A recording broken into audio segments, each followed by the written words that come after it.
Whether it's real estate, stock investments, just learning where to park your money, the principles remain the same. And the key question is, how do we make smarter investment decisions tailored to our personalities, man?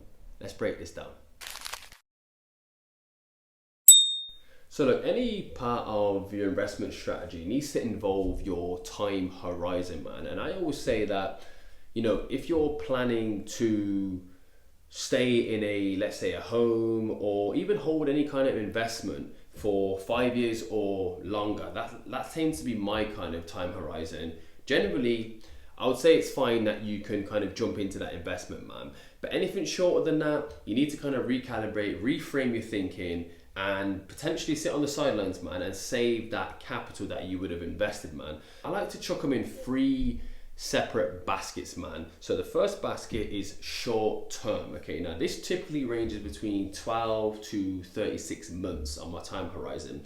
So that's kind of your safe zone, man. You need cash on hand, you need liquidity available, accessible at all times, ready for those upcoming expenses. Okay, so any capital that you need short term should not be implemented into any investment strategy, man. Okay, so the second one is that midterm. Okay, now a little bit further on down the time scale, anywhere between that 2 to 5 year kind of time scale, these are your more balanced investments. Okay, you need to have that kind of approach with these. Now, consider these more a lower risk investment, can be low to medium risk maybe, and they're kind of your conservative growth. Okay, more kind of saving, getting your high yield savings on your money, maybe looking into bonds, things like that. They're kind of your mid range, okay, of your investment risk. That's why we put them in the mid range of the time horizon.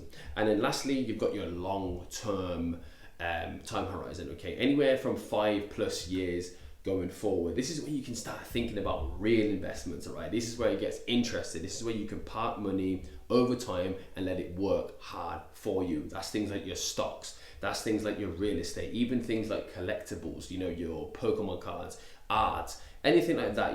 That's kind of those more adventurous investments. All right, so those more park and fit nicely into your long-term time horizon. So the second element of your investment strategy needs to be always investing in what you know, your circle of competence, what you understand. Okay, so let's dive into this, because the hot topic over the past few years, and still kind of is now, is these trendy investments. Okay, now disclaimer, I'm not against crypto, I hold crypto, but it's definitely a trending topic right now. And before that, people were talking about NFTs, that these are the future, they're the next big thing. Should I invest in the latest trend? Things like your NFTs, your Bitcoin's hot topic, anything like this. My answer to this is simply, invest in what you know, invest in what you understand. Okay, now personally, I've never jumped into NFTs. I didn't understand them. Nothing against them, it just wasn't my circle of competence, man. And I don't need to be or try to be an expert in everything.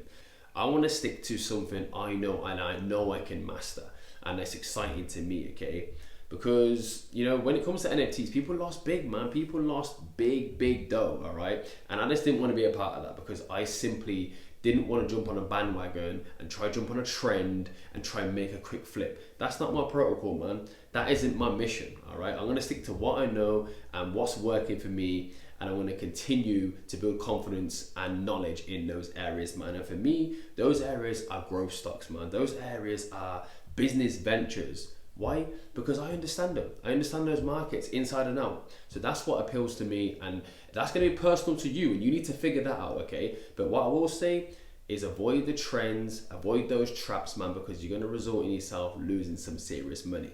So just to close that out, if you don't deeply understand your investment, okay, I would say just simply don't dive in. Not everything's for you. Okay, just because it's trendy, just because it's cool, just because it's sexy, doesn't mean it's for you. Stick to your expertise, stick to what your risk parameters are, what your temperament is, your investment personality. Stick to that, man. There's no right or wrong in there. Stick to your lane. Avoid making those costly mistakes that people, so sadly fall into, man.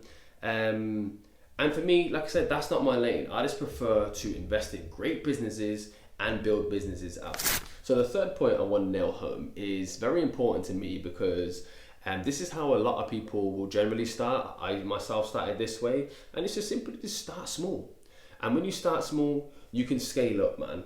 And that's when I started in this game, particularly when I got into the stock market. I started very small, something as little as £200 a month, just simply going into a fund over time, compounding, building, generating income, okay? And eventually I woke up, you log into your account, and I found over 5 figures in there. And that was exciting to me, man. And that's what anyone can do.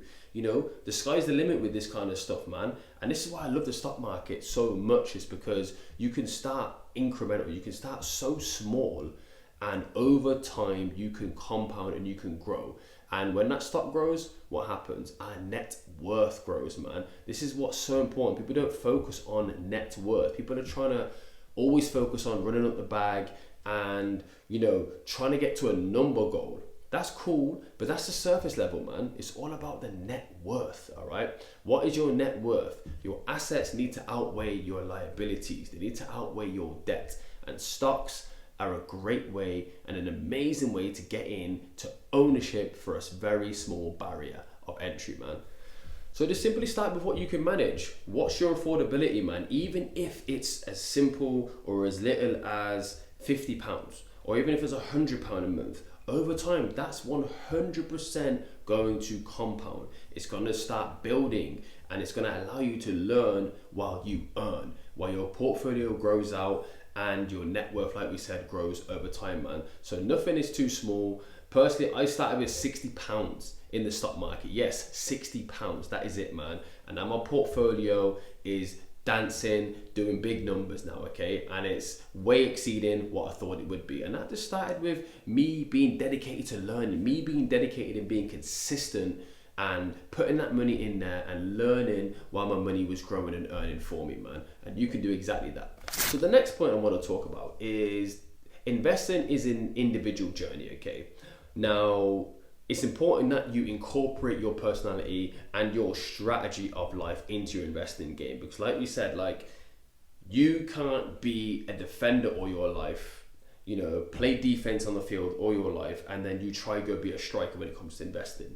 It's not going to work. Your personality needs to grow into your investing. Now, not to say you can't grow your risk tolerance, because of course you can.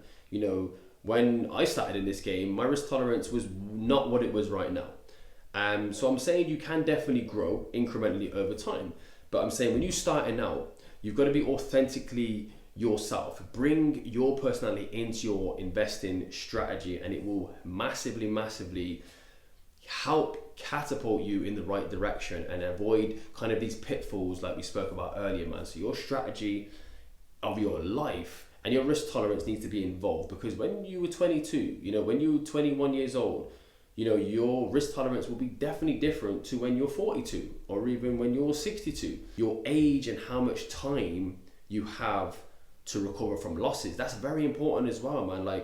Your risk parameters when you're 22, you can take a lot more risk. You should take a lot more risk. There's more shit to figure out. But when you're 64, you can't be taking those risks the same way. So your personality will need to be incorporated into your investment strategy, and understand how to monitor and steward that as you go forward, man. And then lastly, your temperament, man. What's your risks? What are you comfortable with? What are you comfortable with taking? What loss will make you lose sleep? So that's important as well, because investing isn't a knowledge-based game. It's not about how smart you are. It's not about your IQ. It's about how strong your stomach muscles are. What's your temperament? How far a percentage can you see in the red before you hang up the towel? Those are important, man, and these are conversations you need to have with yourself before you get into the game, all right? Now, the final point is a very important point. Now, it's not directly tied to investing, but it's definitely a life principle that you can incorporate along your investment journey, man. And it's definitely something I still struggle with today to a degree, which I've built up over time, which is, I'm glad I have, and I will continue to grow over time. And it's simply just the power of no.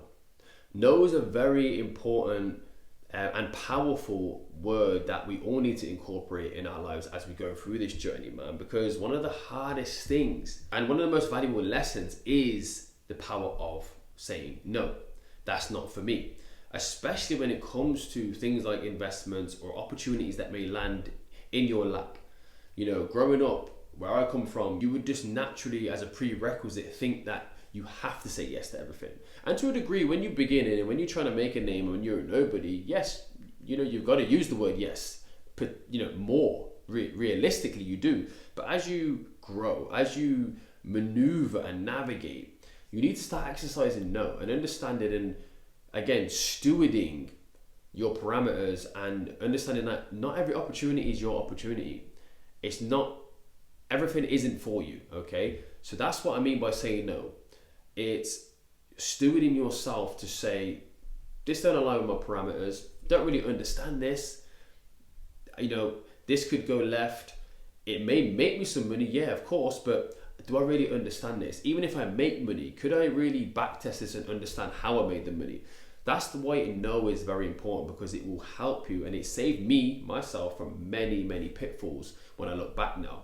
So that's important, man. It's not spoken about enough, and I think I wanted to speak to you about that because it's very important that no is something you say to yourself along this journey. So the next time when somebody potentially pitches you or an opportunity falls in your lap, you know, that may tempt you to jump into something that you don't particularly understand, the risk is very high, the reward's very unclear, it's okay to pass. It's okay to say no.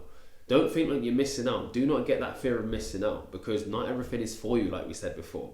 Focus on just what aligns with you. Focus on what excites you. Focus on what you understand and what mimics and what aligns with your goals and your strengths, because that's what's going to lead you to the promised land, and that's what's going to grow and multiply your net worth to get you to that freedom promised land, man. Look, appreciate your time. If this resonated with you, consider subscribing, hit the like button, and drop your financial strategy in the comments so we can continue this conversation, man. Appreciate your time. Take care. See you again.